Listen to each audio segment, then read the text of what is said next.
Sahiwal reason में रबी season की तैयारी अरूज पर है और खुशखबरी ये है कि इस साल पानी की कोई कमी नहीं होगी। Commissioner Sahiwal region doctor Asif Tufail का कहना है कि किसान दिलजमी से गंदम काश्त करें क्योंकि हुकूमत ने पानी की फराहमी के लिए तमाम इंतजामात मुकम्मल कर लिए। Commissioner Sahiwal region doctor Asif Tufail ने कहा कि इस साल रबी सीजन के लिए नहरी पानी की कोई कमी नहीं होगी। किसानों पर जोर दिया कि वो ज़्यादा से ज़्यादा गंदम काश्त करें ताकि मुल्क को ज़रई खुद कफालत की मंजिल तक पहुँचाया जा सके। डॉक्टर आसिफ तुफैल ने वाज़िया किया कि महकमा इरीगेशन गर्मियों के मौसम में नहरी पानी की चोरी रोकने और टेल तक पानी की फराहमी हर वक्त और हर सूरत में यकीनी बनाएं। वो नहर लॉयर बारी दोआब्स के हवाले से एक ब्रीफिंग की सदारत कर रहे थे। Director development and finance Rafiq Ahmed Dogar, AC general Ghulam Hussain Bhatti और XCN इरीगेशन उमर अब्रार समेत दीगर अफसरान ने शिरकत की।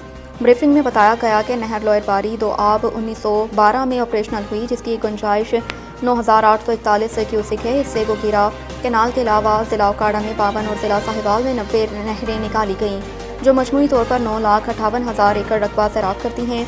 अहम पेशरफ्त ये भी सामने आई कि मंगला डैम में इस साल पानी अपनी पूरी गुंजाइश के मुताबिक ज़ख़ीरा हुआ, जिससे गुज़िश्ता साल की निस्बत LBDC में पानी की दस्तयाबी दोगुनी हो गई।